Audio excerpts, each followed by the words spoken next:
هصير أحسن هصير أحسن هصير أحسن. Bismillahirrahmanirrahim. Assalamualaikum warahmatullahi wabarakatuh.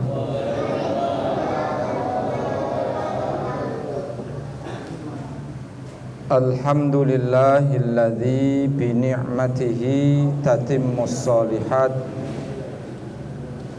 Wassalatu wassalamu ala sayyidis sadat. Ashhadu an la ilaha illallah wa ashhadu anna Muhammadar Rasulullah. Allahumma salli wa sallim wa barik ala nabiyyina Muhammadin wa ala alihi wa ashabihi ajma'in wa man tabi'ahum bi ihsanin ila yaumiddin. A'udzu billahi minasy syaithanir rajim. Qalu subhanaka la ilma lana illa ma 'allamtana innaka antal alimul hakim. Wa qala rabbi shrah li sadri wa yassir li amri wahlul 'uqdatam min lisani yafqahu qawli.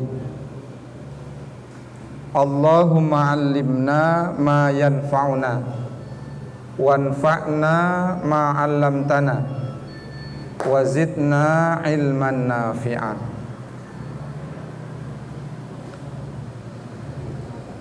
Ma'asyiral muslimin yang saya hormati dan mudah-mudahan kita semuanya yang dirahmati oleh Allah Subhanahu wa ta'ala. Alhamdulillah, segala puji syukur hanya milik Allah. Allah yang telah dan senantiasa mencurahkan nikmat dan rahmatnya kepada kita semuanya, terutama nikmat iman Islam sekaligus nikmat sehat sempat, sehingga di saat ini Allah mampukan kita untuk bisa sama-sama melaksanakan salah satu syariat yang wajib, yakni menjalankan sholat maghrib berjamaah.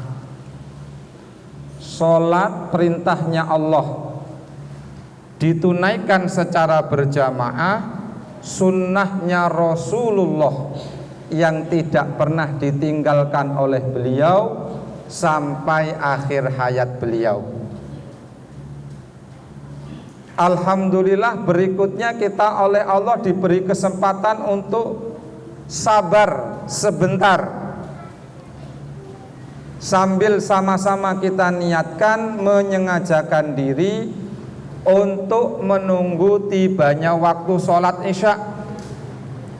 Yang ini pun menurut sabda Nabi manfaatnya luar biasa. Apa manfaat yang akan didapat? Yakni mendapat doanya malaikat.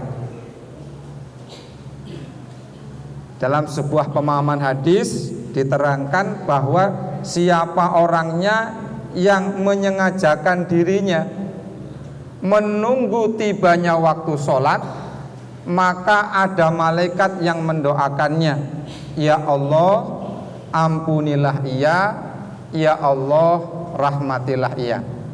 Mudah-mudahan kita semua yang hadir di rumahnya Allah yang mulia ini semuanya mendapatkan ampunan, maghfirah dari Allah dan rahmat dari Allah Subhanahu wa ta'ala. Amin, Allahumma amin. Selanjutnya salawat dan salam semoga senantiasa Allah limpah ruahkan keharibaan junjungan Nabi besar kita Nabiullah Muhammad sallallahu alaihi wasallam, serta kepada seluruh umatnya yang berusaha istiqomah di dalam menjalankan ajaran-ajarannya hingga akhir kelak, dan mudah-mudahan kita semua diakui sebagai umatnya yang nantinya akan mendapatkan syafaat di hari kiamat. Amin, Allahumma amin. Ma'asyiral muslimin, keluarga jamaah rahimakumullah. Sebelumnya saya mohon izin kepada guru kami Ustadz Sudarman hafizahullah alaih yang sama-sama kita muliakan, bapak-bapak sesepuh kita yang tidak bisa kami sebut satu persatu, semuanya yang sama-sama kita muliakan, kita hormati, dan mudah-mudahan kita semuanya senantiasa dirahmati oleh Allah. Insya Allah malam hari ini kita akan belajar kembali, mengingat-ingat dan mengulang-ulang kembali pelajaran tentang sholat.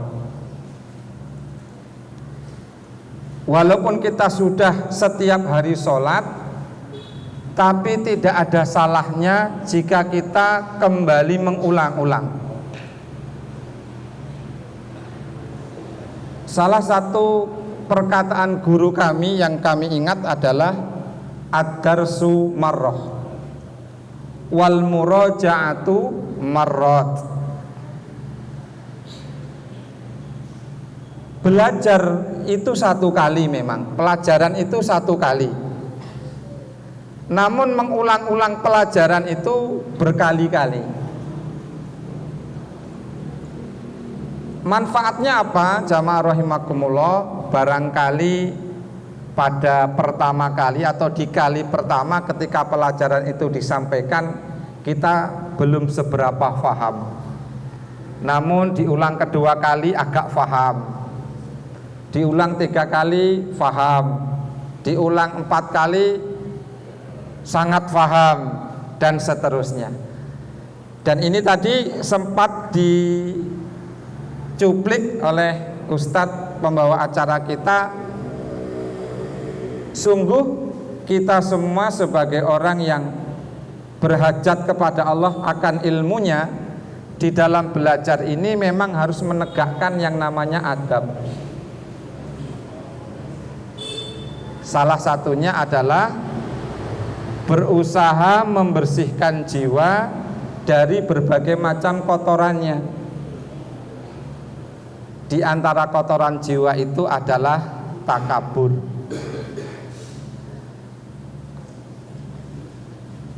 Takabur itu sombong.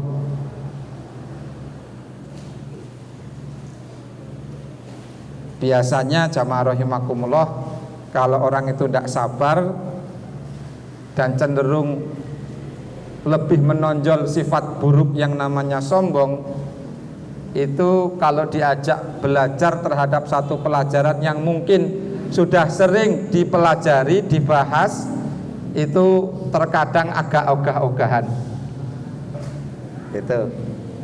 Padahal Imam Syafi'i rahimahullah berkata, tidaklah aku mengulang-ulang satu pelajaran, bahkan menghabiskan satu kitab, kecuali di dalam setiap pengulanganku itu bertambahlah satu kesimpulan bagiku.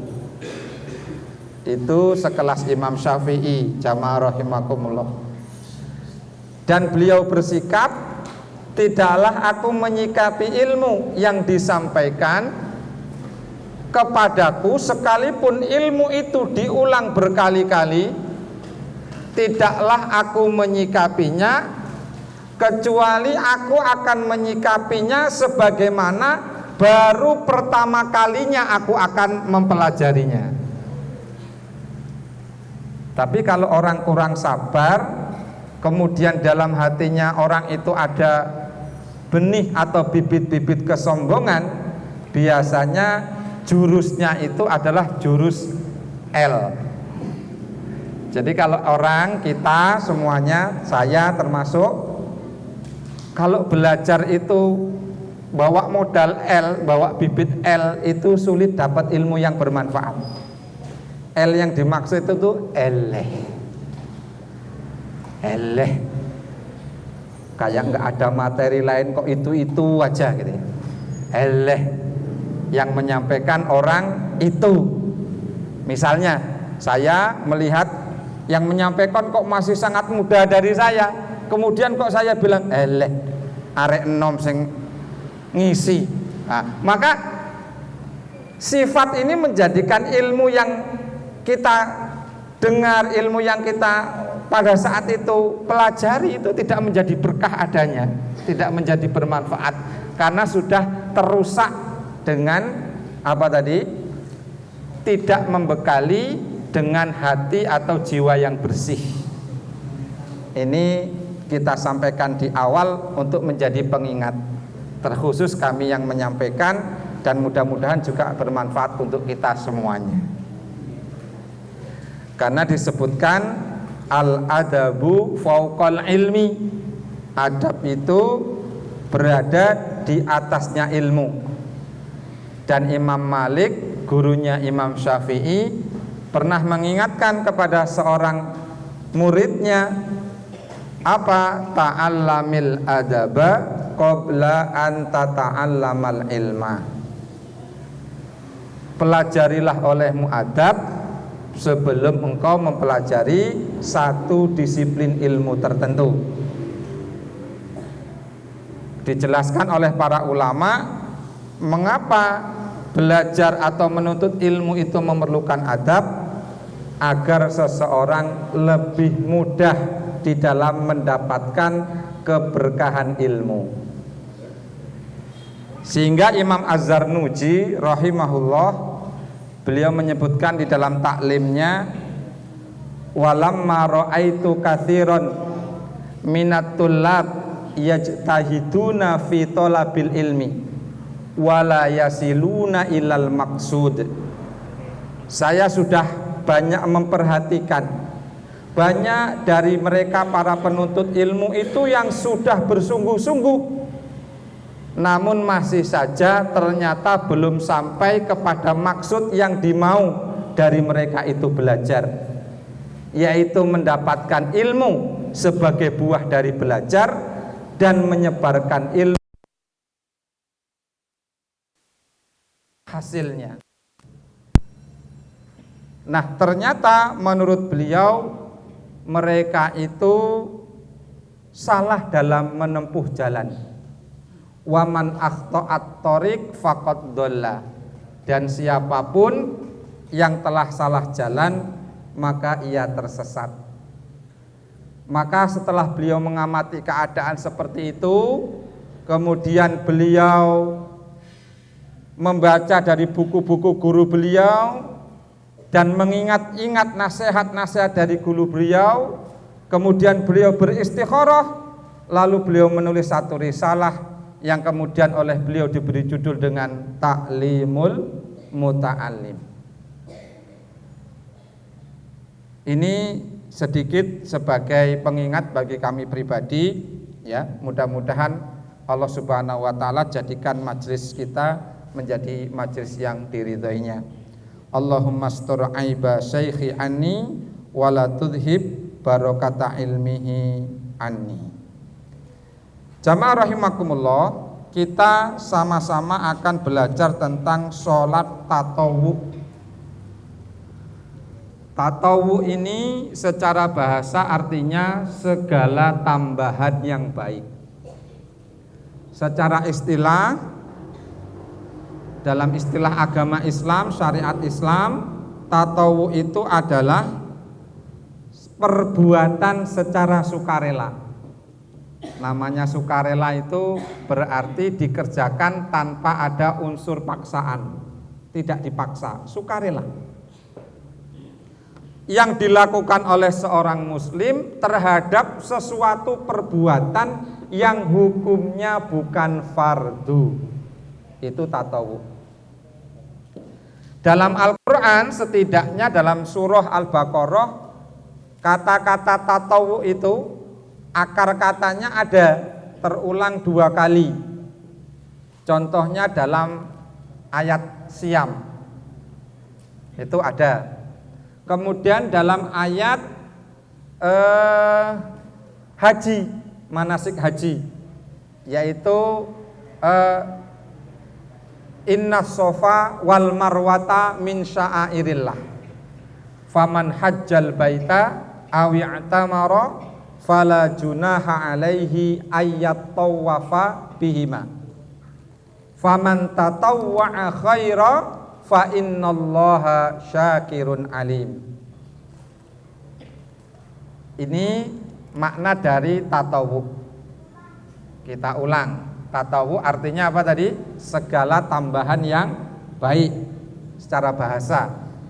Secara istilah syariat agama yaitu pekerjaan yang dikerjakan secara sukarela oleh seorang muslim yang pekerjaan tersebut hukumnya bukan fardu atau bukan wajib. Atau kalau dikatakan sholat tatawu berarti sholat nafilah. Nafilah di dalam Al-Quran terdapat dalam Quran surah Al-Isra. A'udzu billahi minasyaitonir rajim wa minal laili fatahajjad bihi nafilatal lak. Dan dari sebagian malam bertahajudlah sebagai amalan tambah bagimu. Atau lebih mudahnya kita sebut sholat tatawu, sholat nafilah itu dengan sholat sunnah. Jadi tiga istilah ini memiliki makna yang sama. Sholat tatawu, sholat nafilah, sholat sunnah. Baik jamaah rahimakumullah, lalu apa keutamaan manfaat yang akan kita dapat kalau kita itu menjalankan sholat sunnah? Mari kita lihat sabda Nabi. Pertama, sholat sunnah itu dapat menyempurnakan sholat fardu. Hadis Nabi berbunyi, awwalu ma yuhasabu bihil abdu. Yang pertama kali yang akan dihisab dari seorang hamba itu yaumal qiyamati, di hari kiamat nanti, sholatuhu, yaitu sholatnya. Maka sholat ini betul-betul nggak boleh lepas dari orang Islam. Rukun Islam ada berapa jamaah? 5 apa 6? Di 5 apa 6? Rukun Islam 5. Yang 6 rukun apa? Rukun iman. Baik, rukun Islam itu ibarat air di dalam gelas yang saya pegang ini Islam. Kemudian 5 jari jemari saya ini rukunnya, ya. Rukun Islam itu syahadat, sholat, puasa, zakat, haji. Misalnya ada orang Islam belum atau tidak bisa menunaikan rukun Islam yang kelima, haji, maka ini Islam masih bisa kepegang, karena tidak setiap orang Islam wajib haji. Haji hanya bagi orang Islam yang mampu. 2, misalnya ada orang Islam tidak menunaikan rukun Islam, yaitu zakat malnya, karena hartanya tidak sampai nisab, ya, maka dia tidak wajib sedekah yang wajib, zakat tadi, ya, tidak wajib mengeluarkan zakat. Bahkan kalau dia orang yang tergolong minal fuqara wal masakin, justru dapat zakat. Yang nomor 3, puasa. Bisa jadi ada orang Islam itu dia tidak menunaikan puasa karena memang keadaan. Misalnya baru masuk Islam di usia tua, kondisinya sakit lagi. Sakit yang parah, yang apabila dia paksa untuk puasa menyebabkan sakitnya bertambah parah. Maka boleh dia tidak puasa namun membayar fidyah.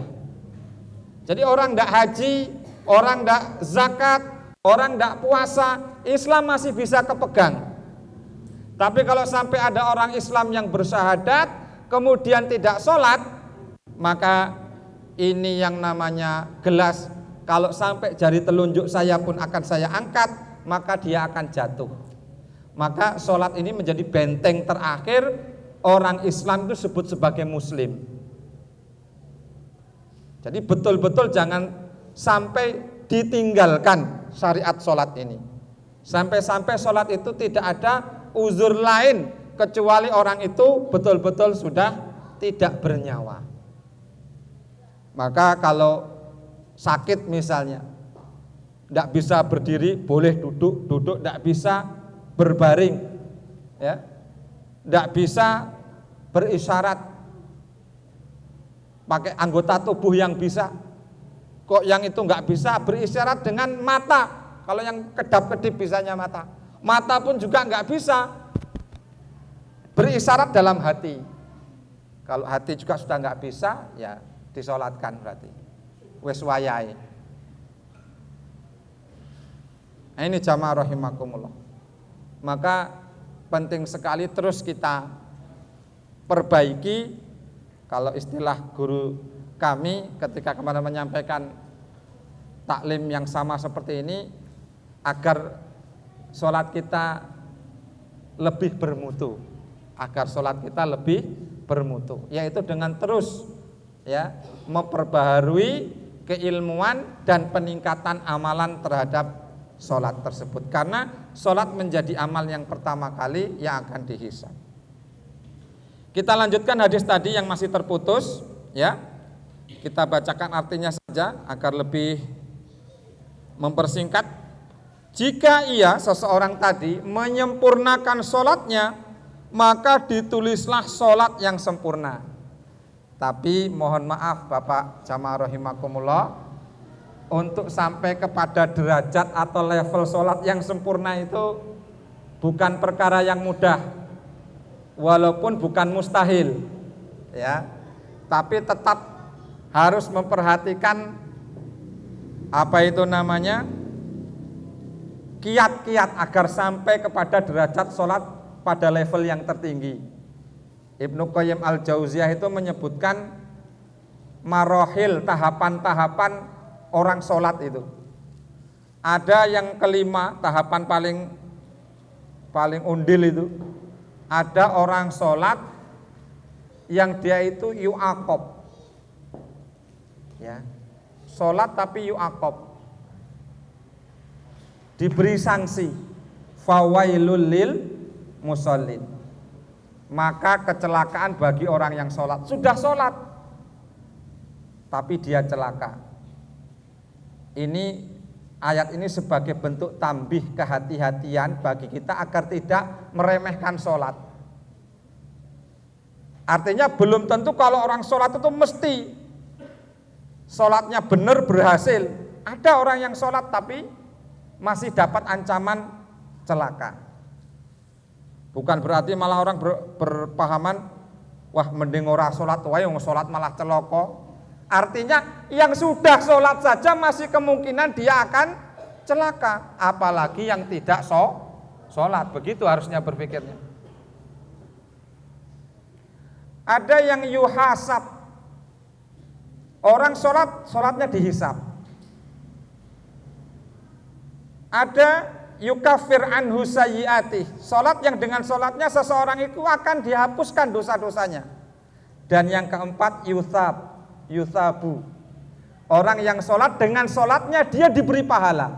Ini sudah tingkatan keempat. Untuk sampai tingkatan keempat ini pun perjuangannya luar biasa. Dan tingkatan yang kelima sholatnya Nabi, dijadikan sholat bagiku kata Nabi sebagai qurrata aini, penyejuk mataku. Sholat yang sampai kepada tingkatan orang ketika sebelum sholat ada masalah, kemudian sholat itu masalahnya Allah selesaikan. Bisa, karena Allah yang menjamin.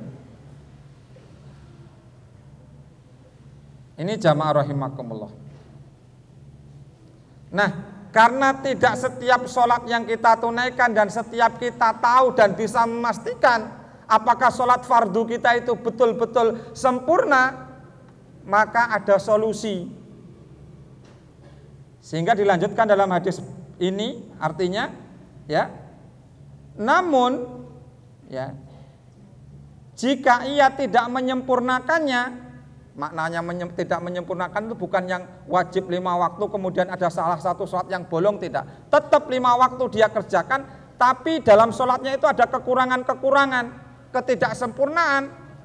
Maka Allah Subhanahu wa ta'ala berfirman kepada para malaikatnya, unduru, lihatlah oleh kalian para malaikat, hal tajiduna li abdi min tatawu'in, apakah kalian mendapatkan untuk hambaku yang sholatnya masih ada kurang tadi, apakah dia punya amalan sholat yang sunnah? Maka kalau iya, fatukmiluna biha faridatahu, maka disempurnakan dengan sholat sunnahnya tadi, sholat yang fardu yang punya kekurangan tadi. Jadi istilahnya sholat sunnah kita itu menjadi penambal terhadap kebocoran-kebocoran yang sangat mungkin terjadi ketika kita sholat fardu. Kinten-kinten ngoten Pak nggih pemahamannya ya.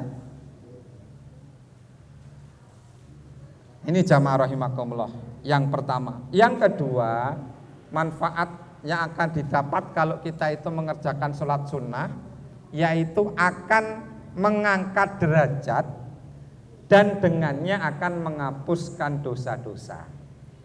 Hadis Nabi yang berbunyi, alaika bikathrotis sujudi, hendaknya engkau itu memperbanyak sujud. Fa innaka la tasjudu lillahi sajdah, maka sesungguhnya tidaklah engkau bersujud kepada Allah satu kali sujudmu itu illa rafa'akallahu biha darajah, kecuali dengannya, dengan sujud itu tadi Allah akan mengangkat satu derajat. Allah akan mengangkatmu satu derajat dengan satu kali sujud. Wa hatta anka khoti'ah, dan akan menghapus darimu satu kesalahan. Maknanya kalau kita menunaikan sholat yang fardu, yang sunnah, itu kan otomatis semakin banyak kita sujud. Semakin banyak kita sujud, semakin banyak peluang untuk diangkat derajat dan untuk diampuni dosa. Contoh, hitungan matematikanya. Sholat fardu sehari 5 kali itu 17 rakaat. Setiap satu rakaat 2 kali sujud. 17 kali 2 berapa? 34. Kalau kita ambil sholat sunnah rawatibnya saja. Sholat sunnah rawatib adalah sholat sunnah yang mengiringi sholat wajib. Jenisnya ada 2, satu muakkad, 2 ghairu muakkad. Waktunya kapan? Qobliyah sebelum fardu, ba'diyah setelah fardu.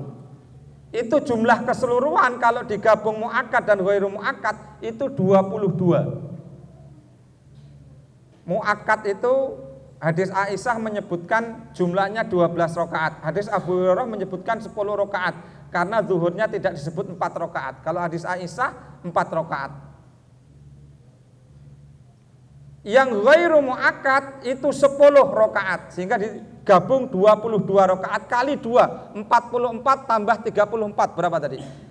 78. Kalau kita sholat fardu yang wajib ditambah yang rawatibnya saja, belum dicampur yang lain, ditambah yang lain, tahiyatul masjid, syukrul wudhu, belum duha, belum qiyamul lail, ya, dan lain sebagainya.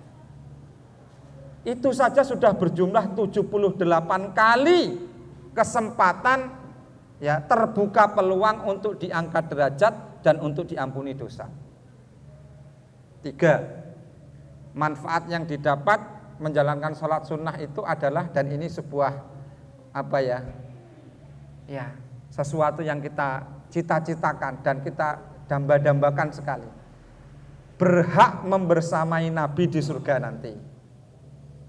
Man ahya sunnati faqad ahabbani, siapa yang menghidupkan sunnahku sungguh dia telah mencintaiku. Wa man ahabbani kana ma'i fil jannah, dan siapa yang mencintai aku adalah dia bersamaku di surga nanti.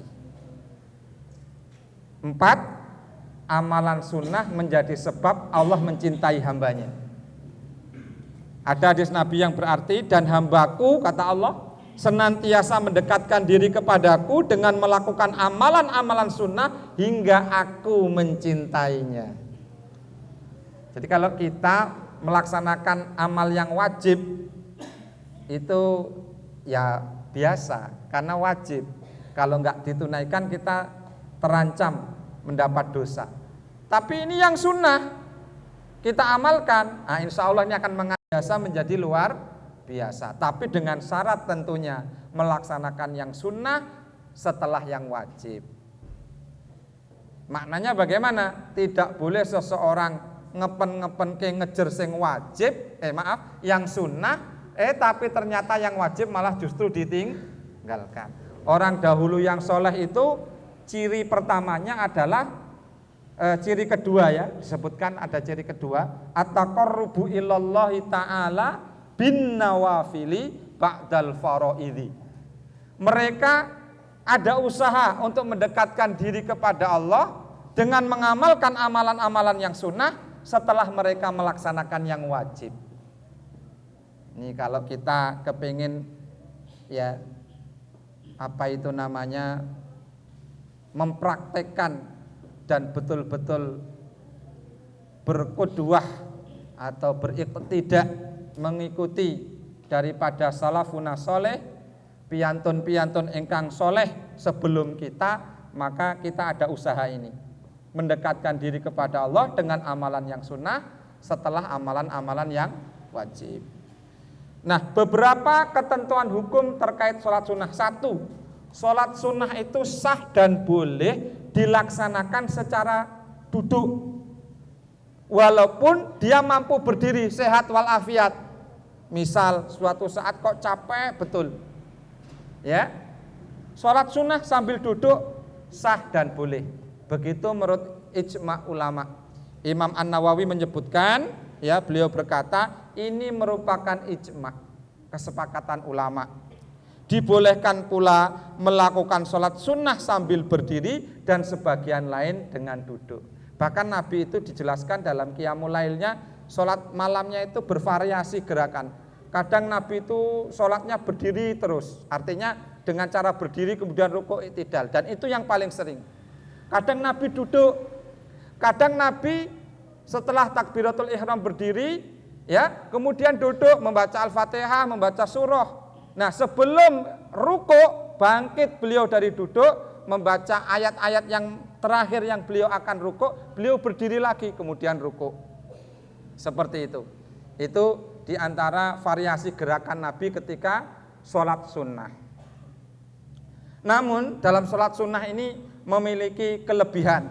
Tadi boleh dilaksanakan sembari duduk sekalipun mampu berdiri. Berbeda dengan sholat fardu yang salah satu rukun daripada sholat fardu, itu rukunnya ada 17, niat, berdiri tegak menghadap kiblat, kemudian takbiratul ihram, kemudian membaca Al-Fatihah. Ya. Tapi kalau sholat sunnah ini boleh dilakukan secara duduk, walaupun pahalanya setengah daripada orang yang sholat sunnah sambil berdiri, dengan cara berdiri.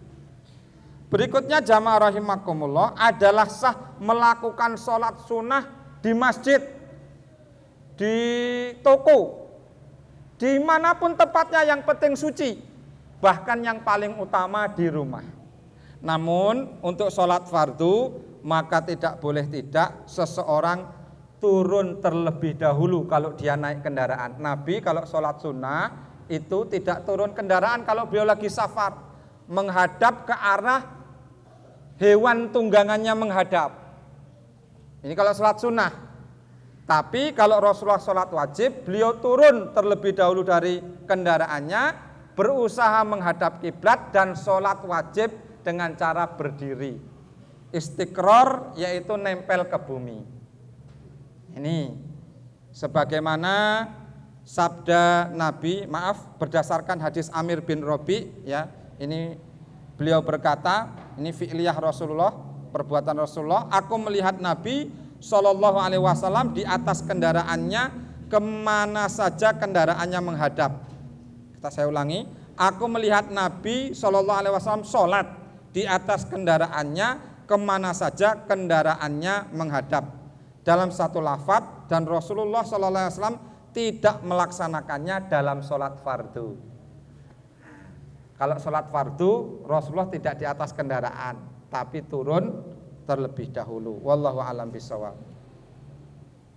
Kemudian yang paling utama untuk sholat sunnah di rumah. Hadis Nabi, fa inna afdhola sholatil mar'i fi baitihi illa sholatal maktubah. Maka sesungguhnya seutama-utama sholat sunnahnya seseorang itu adalah di rumahnya, kecuali sholat yang wajib. Nah, demikian jamaah rahimakumullah terkait ketentuan. Adapun macam-macam sholat sunnah tadi seperti kita singgung di awal, sholat sunnah rawatib. Apa keutamaan yang akan didapat? Hadis Nabi yang berarti barang siapa yang tekun. Tekun itu melazimi, rajin dan rutin. Ya. Melakukan 12 rakaat sholat sunnah, maka Allah membangun sebuah rumah baginya di surga. Apa 12 rakaat itu? 4 rakaat sebelum zuhur, 2 rakaat setelahnya. Berarti jumlahnya berapa? 6. 2 rakaat ba'diyah maghrib, 2 rakaat ba'diyah isya, dan 2 rakaat sebelum fajar. Dan untuk sholat fajar ini ada penekanan khusus, jamaah rahimakumullah. Kalau Nabi safar, Nabi itu enggak sholat sunnah rawatib. Banyak hadis menerangkan Nabi ketika safar tidak pernah safar sama Abu Bakar. Sahabat yang meriwayatkan tidak sholat sunnah rawatib. Ketika Umar juga demikian. Ketika sama Utsman juga tidak demikian. Ketika sholat wajib kemudian di sholat yang ada rawatibnya itu tidak melaksanakan mereka para sahabat Nabi. Tapi untuk sholat sunnah fajar, ya, untuk sholat sunnah fajar Nabi tetap melaksanakannya sekalipun dalam kondisi safar. Bahkan dalam hadis disebutkan barang siapa yang tertinggal darinya satu hari di mana dia tidak melaksanakan atau tidak bisa, tidak sempat melaksanakan sholat sunnah fajar, maka hendaknya dia menggantinya setelah matahari terbit. Kita lihat keagungan sholat sunnah fajar itu, Rasulullah katakan lebih baik daripada dunia dan seisinya. Itu baru sholat sunnahnya, belum sholat subuhnya. Ya, inna Qur'anal fajri kana masyhuda. Ya, sholat fajar itu adalah sholat yang dipersaksikan. Maka mudah-mudahan kita oleh Allah semuanya diberi istiqomah untuk senantiasa menjalankan sholat berjamaah, terlebih-lebih yang sholat subuh ini. Sholat subuh inilah Masya Allah luar biasa. Man shollas subha fi jamaah fahuwa fi dhimmatillah. Siapa yang sholat subuhnya berjamaah, maka dia berada di dalam jaminannya Allah. Manusia kalau ada yang jamin jenderal aja kementuse ora umum. Tahu kementus kita ya? Wah, kemelalet. Ya, kementus. Jalannya kayak sudah enggak napak tanah. Itu baru yang jamin dia jenderal. Lah ini yang jamin Allah. Masya Allah. Demikian, mohon maaf atas semua khilaf. Kepada Allah kita semua mohon ampun. Kepada jamaah saya memohon maaf. Subhanaka Allahumma wa bihamdika asyhadu an la ilaha illa anta astaghfiruka wa atubu ilaik. Assalamualaikum warahmatullahi wabarakatuh.